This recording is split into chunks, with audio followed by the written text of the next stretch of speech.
بسم اللہ الرحمن الرحیم اعوذ باللہ من الشیطان اللعین الرجیم بسم اللہ الرحمن الرحیم طلاب کرام السلام علیکم ورحمۃ اللہ وبرکاتہ۔ امید ہے آپ سب خیر و عافیت کے ساتھ ہوں گے۔ فرائض الاصول رسائل حصہ سوم، سبق نمبر 43، استصحاب کے بارے میں مصنف کے قول مختار پر پہلی دلیل اجماع منقول ہے۔ جیسا کہ اس سے پہلے سبق میں استصحاب کے کل اقوال کی فہرست بیان کیا گیا ہے۔ استصحاب کے بارے میں کل 11 اقوال ہے، ان میں سے 9واں قول مصنف کا قول مختار ہے۔ یہاں سے مصنف اپنے پسندیدہ قول کو ثابت کرنے کے لیے کچھ ادلہ پیش کرتے ہیں، ان میں سے پہلی دلیل اجماع منقول ہے۔ آج کے سبق میں اس دلیل کے بارے میں گفتگو کریں گے۔ علماء کے ایک گروہ کے کلام سے ظاہر ہوتا ہے کہ شک رافع میں استصحاب حجت ہونے پر اجماع ہے۔ اجماع منقول اس اجماع کو کہتے ہیں جو خبر واحد کے ذریعے سے نقل ہوتا ہے، یعنی اجماع ہونا انسان خود تحقیق کر کے ثابت نہیں کیا ہے، بلکہ کسی نے کہا ہے اجماع ہے، کسی کے قول کے مطابق اجماع ہونا پتہ چلتا ہے، اس کو اجماع منقول کہتے ہیں۔ تو استصحاب کی حجیت پر بھی اجماع منقول ہے، چند علماء کے زبانی اجماع ہونا نقل ہوا ہے۔ اب یہاں سے جناب شیخ چند علماء کرام کا نام لیتے ہیں جن کی کتابوں سے پتہ چلتا ہے کہ شک رافع میں استصحاب حجت ہونے پر اجماع ہے۔ ان علماء میں سے جن کے کلام سے حجت استصحاب پر اجماع ہونا ظاہر ہوتا ہے، علامہ حلی کی کتاب مبادئ الوصول کی عبارت ہے۔ اس کتاب میں انہوں نے کہا ہے کہ جب کوئی حکم موجود ہونا یقینی ہو، پھر اس کے زائل کرنے والی چیز کے عارض ہونے کے بارے میں شک ہو جائے، تمام فقہا حالت سابقہ کے مطابق حکم لگانا ضروری سمجھتے ہیں۔ اگر کوئی حکم پہلے یقینی طور پر ثابت ہو، اس کے بعد اس کو رفع کرنے والے، زائل کرنے والی چیز کے عارض ہونے کے بارے میں شک ہو، تو کتاب مبادئ الوصول کے مصنف نے کہا اس صورت میں تمام علماء اور فقہا حالت سابقہ کے مطابق حکم لگانا ضروری سمجھتے ہیں، یعنی شک کے رافع میں استصحاب حجت ہونے پر تمام علماء کا اجماع ہے۔ اگر استصحاب حجت نہ ہو تو حالت سابقہ کے مطابق حکم لگانا ترجیح بلا مرجح شمار ہوتا ہے۔ اگر حالت سابقہ کے بقا کے بارے میں شک ہو جائے تو حالت سابقہ کے باقی ہونا ایک طرف ہے اور حالت سابقہ کے باقی نہ ہونا دوسری طرف ہے۔ اب یہ دو اطراف میں سے ایک طرف حکم لگانا ترجیح ہونا چاہیے، اس کے لیے کوئی دلیل ہونی چاہیے۔ اب دلیل استصحاب کو ماننا پڑے گا، حالت سابقہ کے بقا کی طرف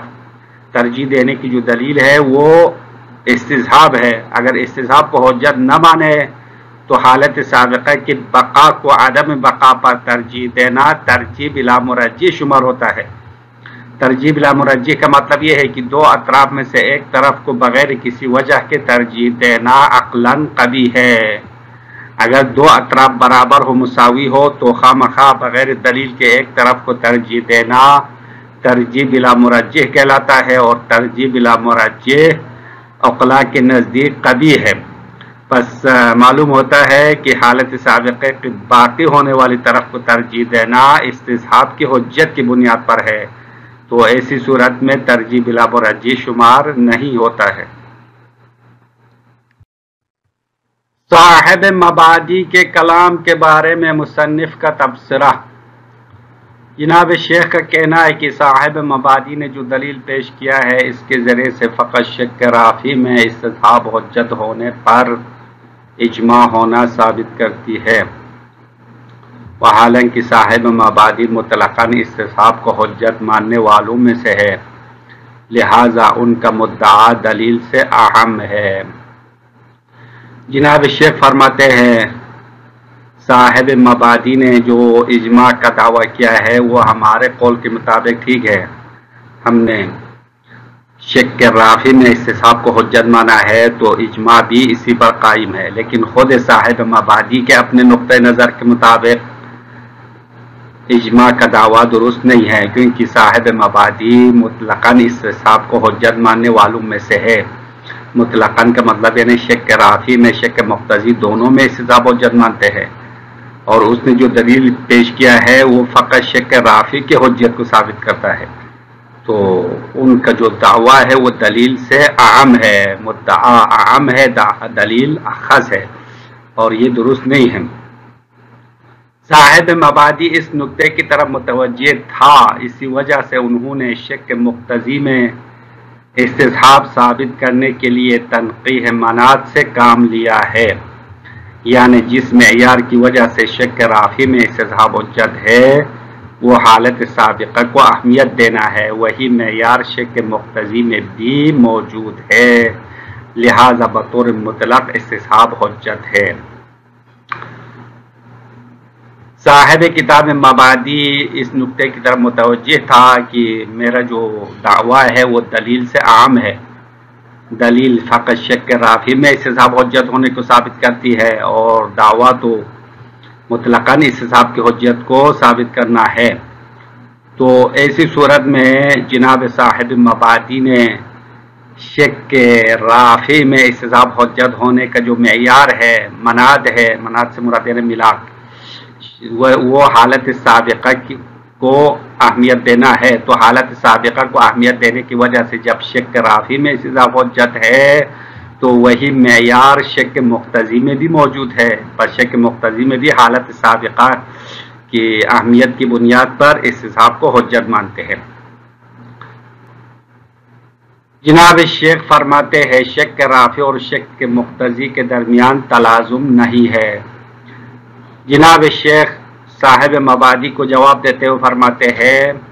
کہ شک رافی میں استصحاب حجت ہونا ہم بھی مانتے ہیں، اس میں حالت سابقہ کی اہمیت کو ہم بھی مانتے ہیں، اجماع بھی ثابت ہے تو ٹھیک ہے، لیکن شک مقتضی اور شک رافی دونوں میں آپس میں تلازم کی بات کی ہے، تنقیح منات کی جو بات کی ہے وہ ہم نہیں مانتے ہیں۔ ممکن ہے شک رافی میں حالت سابقہ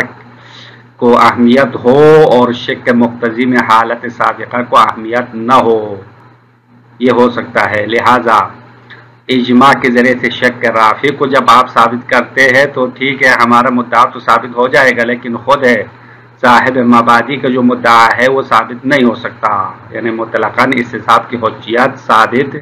نہیں ہو سکتا۔ جناب علامہ حلی کی کتاب نہایہ کی عبارت استصحاب کی حجیت پر اجماع ہونے پر دلالت کرتی ہے۔ علامہ کی دوسری کتاب نہایہ کی عبارت یہاں پہ نقل کیا ہے، اور اس عبارت میں شک رافی میں استصحاب حجت ہونے پر اجماع ہونا ثابت کرتی ہے۔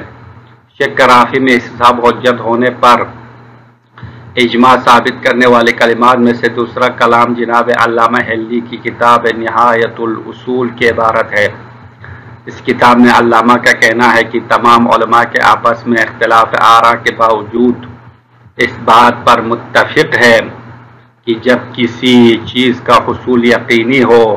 پھر اس چیز کے زائل کرنے والی چیز کے حادث ہونے میں شک ہو جائے تو متیقن کو اخذ کرنا ضروری ہے۔ تمام فقہاء نے ثابت چیز کی بقا کو حادث کے حدوث پر ترجیح دی ہے، یہی استصحاب ہے۔ جناب شیخ فرماتے ہیں علامہ نے اپنی کتاب نہایہ میں یوں فرمایا ہے کہ فقہاء اور مجتہدین آپس میں اختلافات اور رائے اور نظریات کے مختلف ہونے کے باوجود اس چیز پر متفق ہے کہ اگر کوئی چیز پہلے یقینی ہو پھر اس کے زائل کرنے والی چیز کے حادث ہونے میں شک ہو جائے تو حالت سابقہ کا باقی رکھنا ضروری سمجھتے ہیں، اور اس کی وجہ یہ ہے چونکہ علماء نے ثابت چیز کے بقا کو حادث کے حدوث پر ترجیح دی ہے، یعنی حالت سابقہ ثابت شدہ چیز ہے، اس کو باقی رکھنا حادث کے حدوث پر اہمیت رکھتا ہے۔ حادث کے حدوث سے مراد یعنی رافع کے وجود آنے کے بارے میں شک ہو تو اس شک کو اہمیت نہیں دیتے ہیں بلکہ حالت سابقہ کو باقی رکھتے ہیں، اور یہی استصحاب کا مفہوم ہے، استصحاب کا معنی یہی ہے۔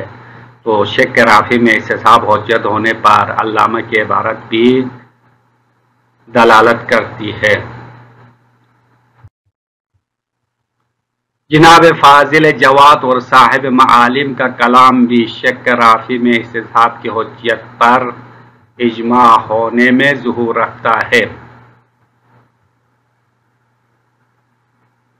شک رافع میں استصحاب حجت ہونے کے اوپر اجماع ہونے کے مختلف علماء کے کلام اور عبارات نقل کیا، ان میں سے تیسرا جناب فاضل جواد ہے اور چوتھا جناب صاحب معالم ہے۔ ان دونوں حضرات نے ایک مطلب بیان کیا ہے، اس مطلب سے نتیجہ نکال سکتے ہیں کہ شک رافع میں استصحاب حجت ہونے پر اجماع ہے۔ شک رافع میں استصحاب کی حجت پر اجماع ہونے پر دلالت کرنے والی کلمات میں سے تیسرا جناب فاضل جواد اور صاحب معالم کا کلام ہے۔ ان دونوں حضرات نے جناب محقق حلی کو استصحاب کے منکرین میں سے قرار دیا ہے۔ اس کی وجہ یہ ہے کہ محقق حلی نے شک رافع میں استصحاب کی حجت کو مان لیا ہے اور شک مقتضی میں استصحاب کی حجت کا انکار کیا ہے۔ شک رافع تو محل نزاع سے خارج ہے، اس کو سب مانتے ہیں۔ شک مقتضی جو کہ محل نزاع ہے اس کو محقق نے نہیں مانا، لہذا وہ منکرین میں سے حساب ہوتے ہیں۔ جناب فاضل جواد اور صاحب معالم کا کلام یہ ہے کہ انہوں نے محقق حلی جس نے استصحاب کو شک رافع میں حجت مانا ہے، شک مقتضی میں استصحاب کا انکار کیا، تو ان دو حضرات نے محقق حلی کو استصحاب کے مکمل منکرین میں سے شمار کیا۔ اس کی وجہ یہ ہے کہ جناب فاضل جواد اور صاحب معالم کے نظر میں شک رافع محل نزاع سے خارج ہے، اور جو محل نزاع ہے وہ فقط شک مقتضی ہے۔ جب صاحب کتاب معارج الاصول جناب محقق نے شک مقتضی میں استصحاب نہیں مانا تو محقق حلی استصحاب کے منکرین میں سے شمار ہو گئے۔ تو اس عبارت کا خلاصہ یہ نکلتا ہے کہ فاضل جواد اور صاحب معالم کے نظر میں شک رافع محل نزاع سے خارج ہے۔ اصلاً شک رافع کی حجت میں بحث نہیں ہے بلکہ سب اس کی حجت کو مانتے ہیں۔ جناب شیخ فرماتے ہیں شک رافع میں استصحاب کی حجت پر اجماع ہونے والی بات درست ہے، لیکن شک رافع محل نزاع سے خارج ہونے والی بات درست نہیں ہے، کیونکہ جناب غزالی نے عقد نکاح والی مثال میں استصحاب کا انکار کیا ہے، وہ حالانکہ یہ شک رافع کی مثال ہے، اور انہوں نے خود اس شخص کی مثال دی ہے جس کا پیشاب پاخانہ عام مخرج کے علاوہ کہیں اور جگہ سے نکال دے تو اس کی طہارت کا استصحاب کیا جائے گا یا نہیں۔ یہ مثال بھی شک رافع کی ہے۔ ان مثالوں سے پتہ چلتا ہے شک رافع محل نزاع میں شامل ہے۔ اب جناب فاضل جواد اور صاحب معالم نے شک رافع والی صورت محل نزاع سے خارج سمجھا ہے، یہ بات جناب شیخ کی نظر میں ٹھیک نہیں ہے، کیونکہ شک رافع کی چند مثالوں میں اختلاف ہوا ہے اور بعض علماء نے حجت مانا ہے، بعض نے نہیں مانا۔ بطور مثال عقد نکاح کے باقی ہونے کے بارے میں شک ہو، جیسا کہ جناب محقق نے مثال دیا تھا، اگر کسی نے اپنی عورت کو ان الفاظ کے ذریعے سے طلاق دیا جس کے ذریعے سے طلاق واقع ہونا مشکوک ہے تو اس صورت میں عقد نکاح کے باقی ہونے کا استصحاب کرتے ہیں، یہ شک رافع کی مثال ہے۔ اب اسی مثال کو جناب غزالی نے انکار کیا ہے، اس مثال میں استصحاب جاری ہونا غزالی نے نہیں مانا ہے، تو مطلب یہ ہے شک رافی محل اجماع نہیں ہے بلکہ شک رافی محل نظام شامل ہے۔ لنا علی ذالک وجوہ، جناب شیخ فرماتے ہیں استصحاب کی حجت پر ہمارے پاس کئی ادلہ ہے، کئی وجوہ ہے۔ ذالک اشارہ ہے مصنف کے اپنے قول کی طرف، قول مختار پر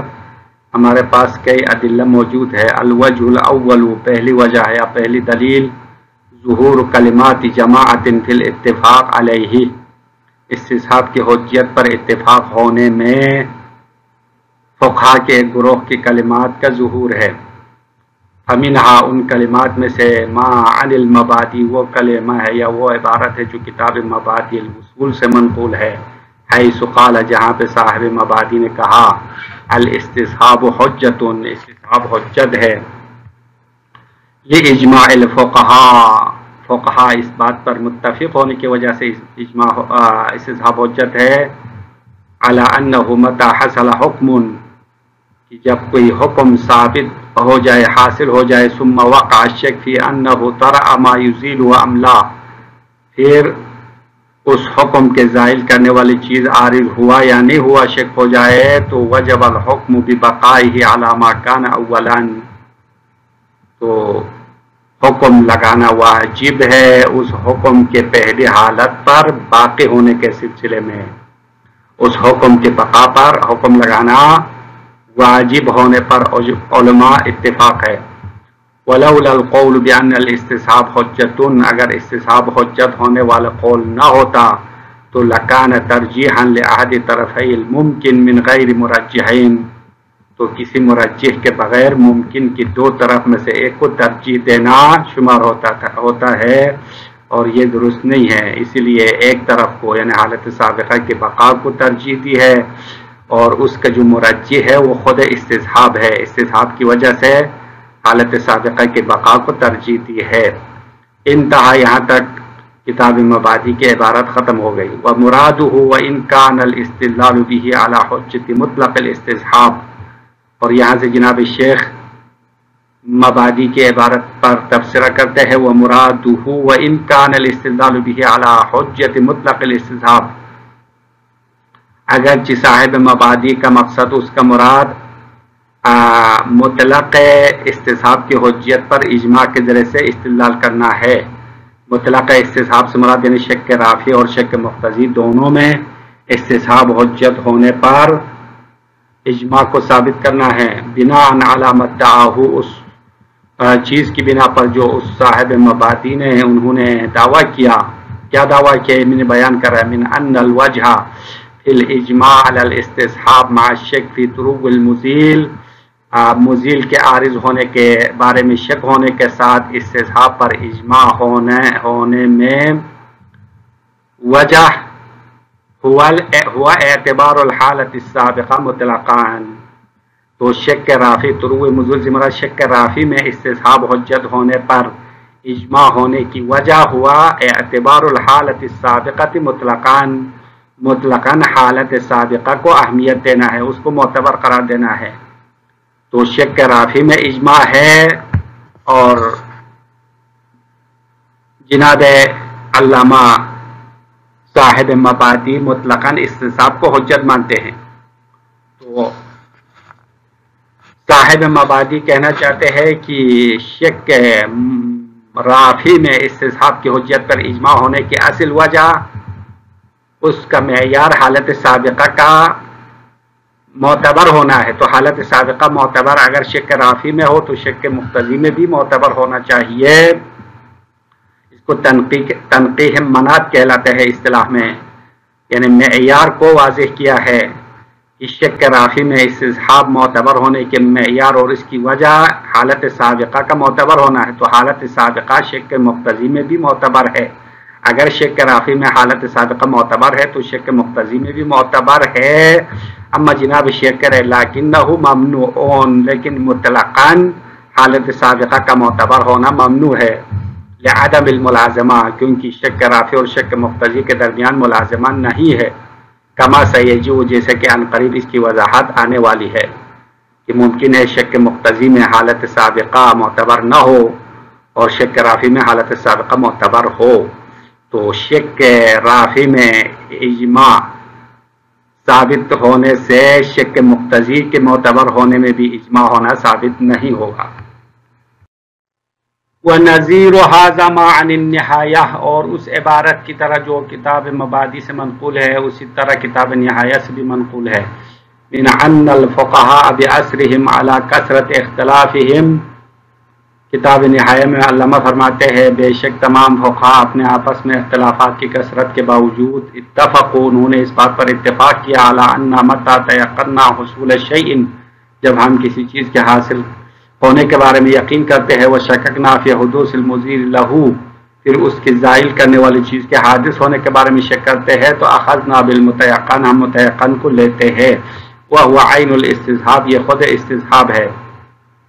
لأنہم رجحوا بقاء الباقی علی حدوث الحادث، کیونکہ انہوں نے حادث کے حدوث پر باقی کے بقا کو ترجیح دی ہے، یعنی جو چیز باقی ہے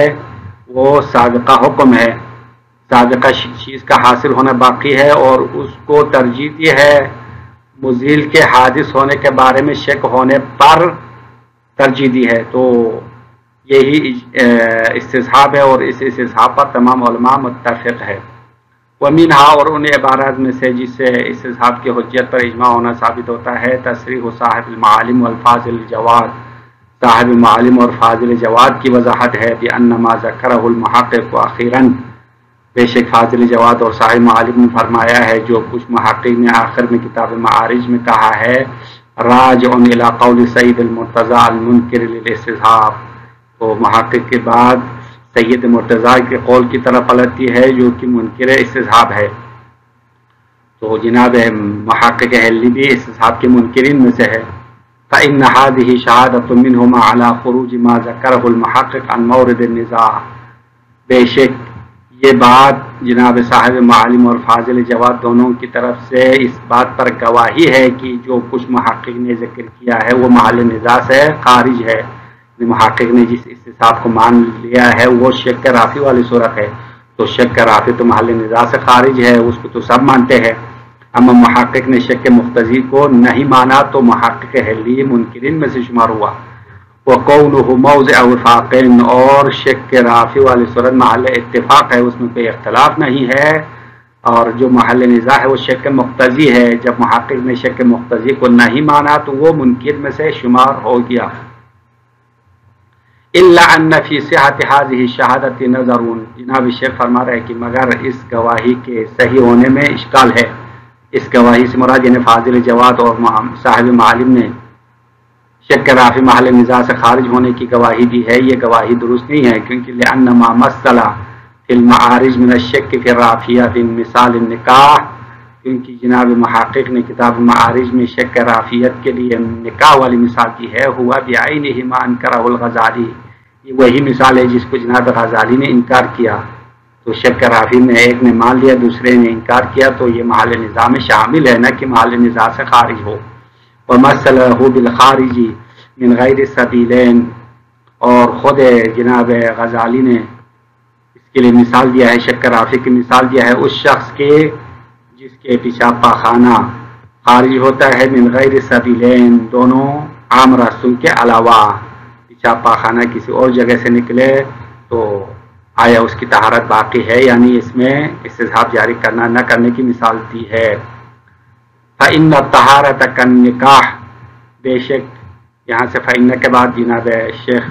کا تبصرہ ہے، جناب شیخ فرماتے ہیں بے شک طہارت نکاح کی طرح ہے، فی ان سببہا مقتضن، بے شک طہارت کا سبب مقتضی ہے، لتحقق دائما، ہمیشہ تحقق ہونے کا مقتضی ہے، الا ان یثبت الرافع، یہاں تک کہ رافع ثابت ہو جائے، تو طہارت کی مثال نکاح کی مثال یہ